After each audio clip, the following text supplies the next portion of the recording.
Starting today, my sister and her husband are moving in with us. We didn't want any strangers staying with us, but suddenly John and my sister's husband barged into our house. John was upset because he had to leave. He said it was because he and my sister were getting divorced. John accused me of treating him like a servant all this time, which he said was emotional abuse. My sister-in-law exaggeratedly pretended to cry and said she couldn't take it anymore, so she was divorcing John. She claimed she deserved our house in the divorce because she had endured their marriage for 2 years. John complained about the $3,300 in living expenses that someone would need to pay. The next day, I moved into a luxury facility worth $2 million and got a lot of frantic calls from John and his sister. My name is Anna Smith, and I recently turned 40. I work as a day trader and investor, buying and selling currencies and stocks. Thanks to this work, I've built up a decent amount of wealth.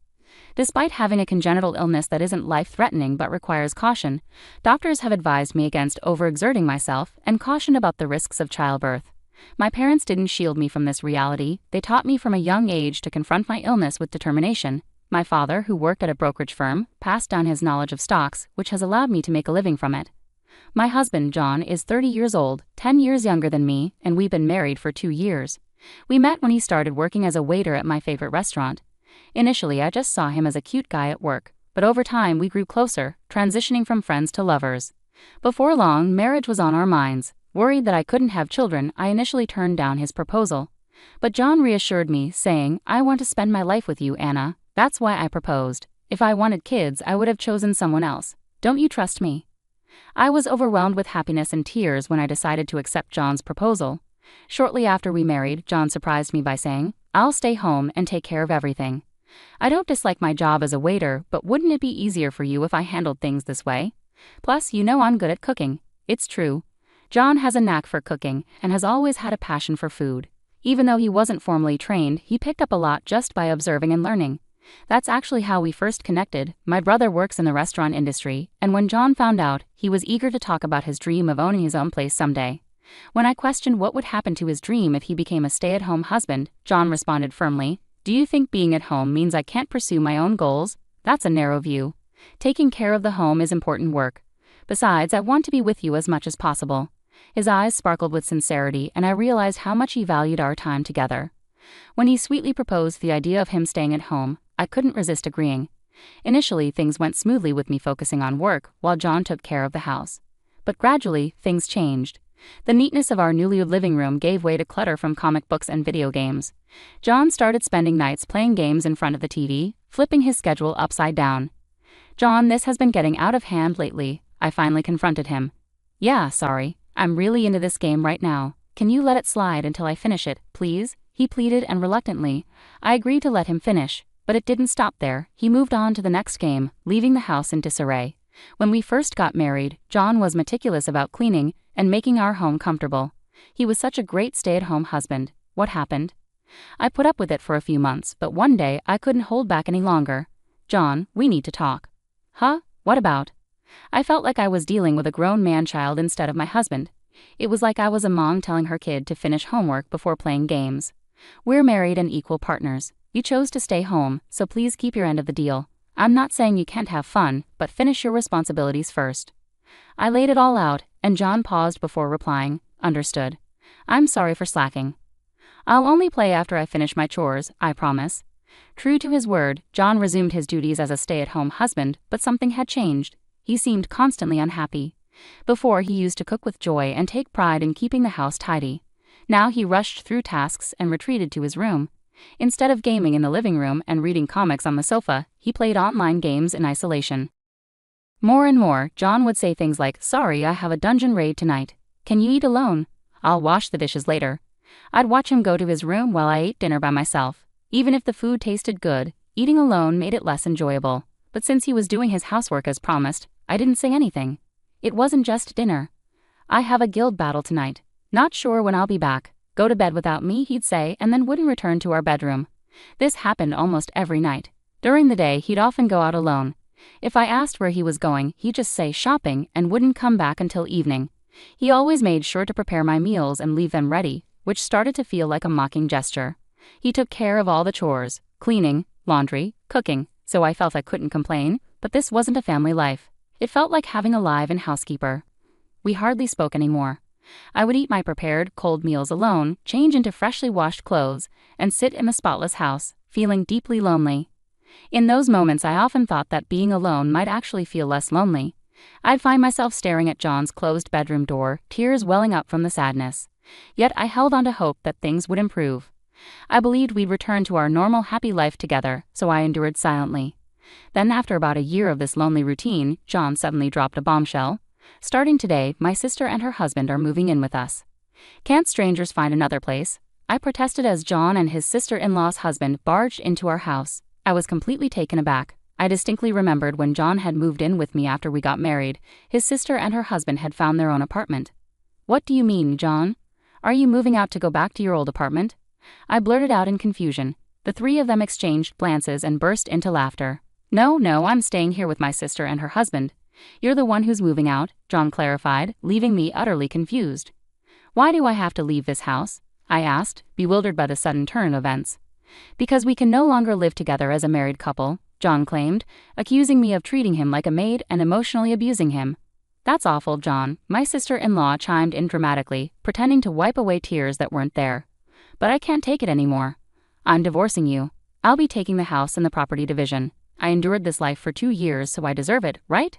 "Yes, that's right," John affirmed, encouraged by his sister's support. Meanwhile, her husband stood by, smirking at the scene unfolding before him. I began to piece together what was happening. It seems John had a plan all along, to charm me into marriage and then orchestrate a divorce when it suited him. Just as he hinted earlier, he had his sights set on various things he could gain from our relationship. I never envisioned myself getting married. Knowing I couldn't have children and feeling average in appearance and personality, I had resigned myself to living independently, focusing on my career and hobbies. I had some friends and maintained a normal relationship with my parents and brother. After my dad retired, my parents moved to his hometown, where my brother also settled with his wife. He had worked in the restaurant industry and eventually started a small restaurant with his wife, choosing to live on the same spacious property as our parents. I was born and raised in our town near the city, so it felt more like returning home than just visiting. When I visit my parents, brother, sister-in-law, and nephews, I feel a sense of belonging and never experience loneliness. So marrying someone 10 years younger was unexpected even for me. Looking back, I realize I was played. Listening to John and his sister argue, I couldn't help but chuckle at my own gullibility. Deep down, I had sensed this might happen. John's sudden and intense affection felt like a storybook romance. Initially cautious, I eventually succumbed to his puppy-like charm. Now I needed a plan. How could I turn the tables? How could I make them taste their own medicine? As a day trader, I excel at reading situations, anticipating outcomes, and steering things in a positive direction. I've always been successful, and I knew I could handle this situation too. No doubt about it, I would handle it. As I pondered my next move, John and his sister continued to hurl insults at me. "Why are you so quiet? Hurry up and pack your things. Get ready to leave." Playing along, I replied calmly, "All right, I'll leave." I began packing only my essentials, clothes, my work laptop, and a few personal items. "Here, fill this out." John handed me a piece of paper. It was divorce papers with his sister and her husband already listed as witnesses. "I'll take care of filing these. I'll reach out if there's anything else I need," John said with a mocking smile, accompanied by his sister and her husband. They watched as I gathered my belongings and left my own condo. I had a place to stay for now. I would go there to gather my thoughts. I was sure they would have more to say soon, but I would handle it when the time came.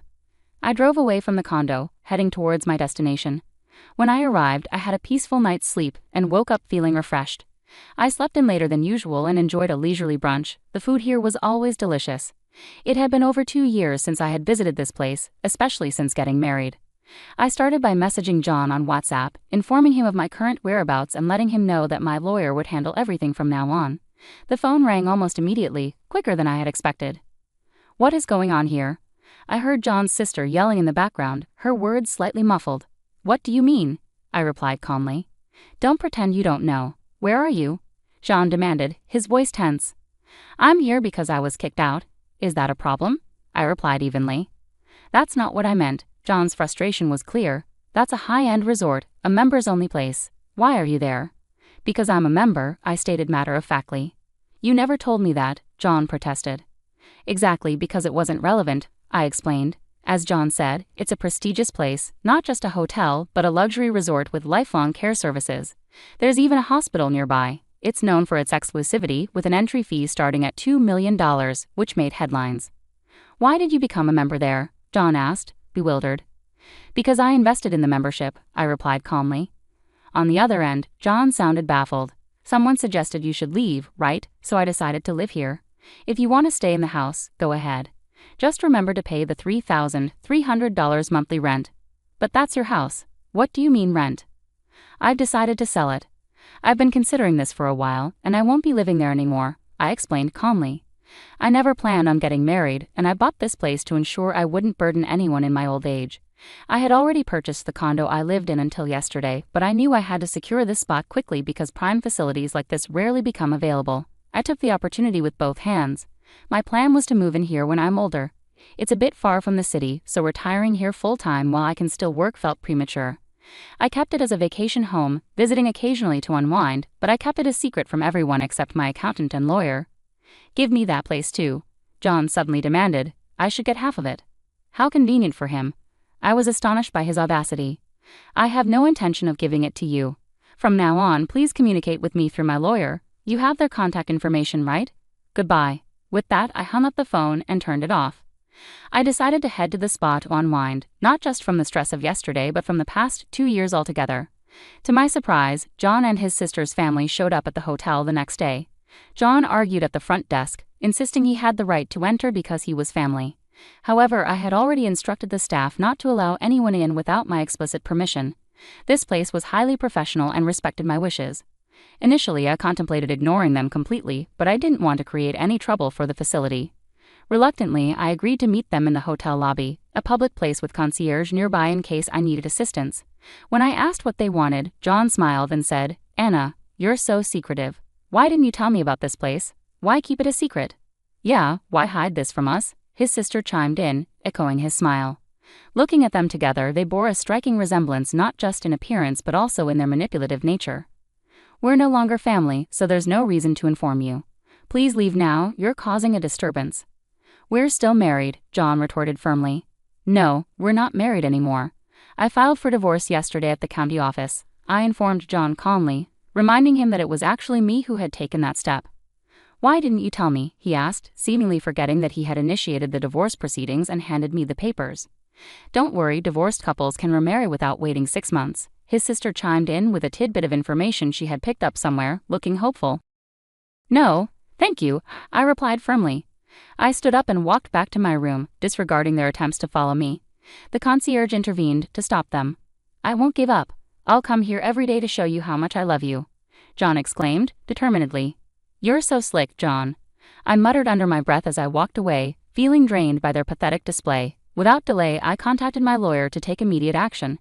This situation was escalating faster than I had anticipated, and their relentless behavior was wearing me down. I hadn't expected them to resort to this just a day after I left. They seemed determined to pursue pointless endeavors. John and his sister's family began appearing at the facility daily, lingering in the lobby, waiting for me. My lawyer swiftly filed for a restraining order, but then they took it to a new extreme. "Anna deceived me into marriage. I demand compensation," John declared. He claimed ignorance about my inability to have children and insisted that if he had known, he would never have married me. Therefore, he threatened to accuse me of marriage fraud if I didn't agree to compensate him. I handed over a specific recording to my lawyer. I proposed to Anna because I wanted to live my life with her. If I wanted kids, I would have chosen someone else from the start. "Don't you trust me?" These were John's exact words when he proposed to me, and I had them recorded. John was furious, demanding to know why I had such a recording. It was simply due to my cautious nature. I'd always kept a recorder running when I sensed something significant might happen. It's a habit born out of the belief that you never know what might occur in life. Initially, I trusted John and would listen to this recording alone, reflecting on how I felt at that moment. Little did I know it would prove so valuable. Now John was accusing me of forcing him to quit his job after marriage and do all the housework, alleging emotional abuse and demanding compensation. He even threatened to report me to the police for coercion if I didn't comply. To counter this, I submitted another crucial piece of evidence. "I'll stay at home and take care of everything. I don't hate my job as a waiter, but wouldn't it be easier for you to work this way? You know I'm good at cooking." These were John's own words declaring his desire to be a stay-at-home husband, and I had them recorded as well. John's next attempt was to claim emotional distress from being secretly recorded, threatening to report me for illegal recording if I didn't pay compensation. However, there's no specific crime called illegal recording. While certain actions related to recordings can lead to penalties, simply making a recording itself is not illegal under most circumstances. Undeterred, John then demanded compensation for the divorce itself, despite being the one who initiated it without valid grounds and handing me completed divorce papers.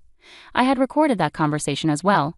My lawyer explained that, considering the situation, it was more likely that John owed me compensation instead.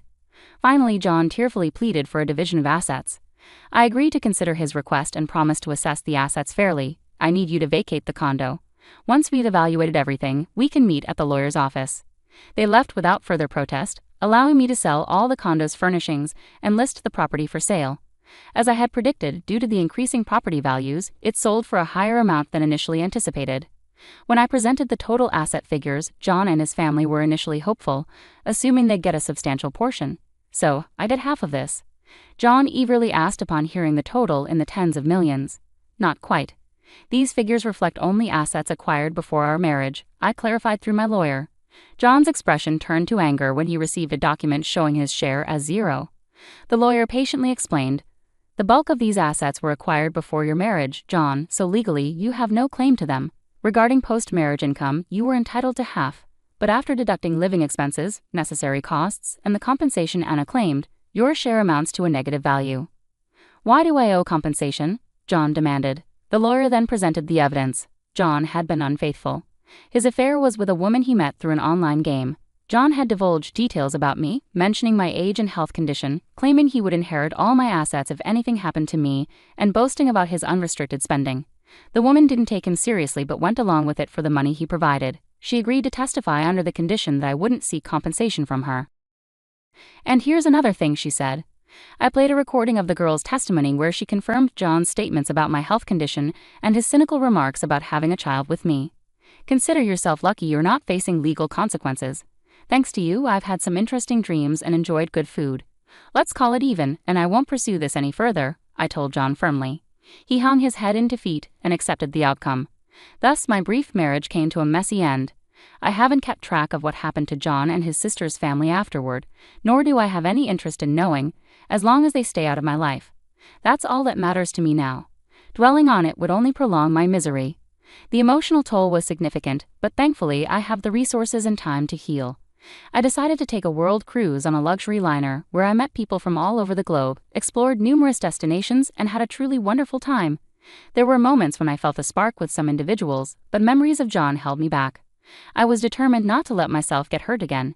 With that resolve, I returned home and began building a new life for myself. For a while, I enjoyed a leisurely life at the resort hotel, but soon I grew restless. At 40, I realized I was still young. Living with John, who was much younger, had made me overly conscious of my age. During my year-long cruise, I met a spirited woman over 80 who was still seeking love and adventure. Half her age, I wondered why I should give up on everything. Despite the disappointment with John, loving someone had been enjoyable. Why let him spoil the joy and possibility of loving again? That's how I started to feel. Just then, my phone lit up with a new message. It was from a man I had met on the cruise. He mentioned he would be visiting the U.S. soon and asked if we could have dinner together. He had been traveling with his high school-aged daughter on the ship, and we had connected well, spending time together at various ports. It had given me a glimpse into what it might feel like to have a daughter. I remembered cherishing those moments and replied eagerly, agreeing to meet. As I took this step forward from the midpoint of my life, I felt a renewed sense of excitement and possibility.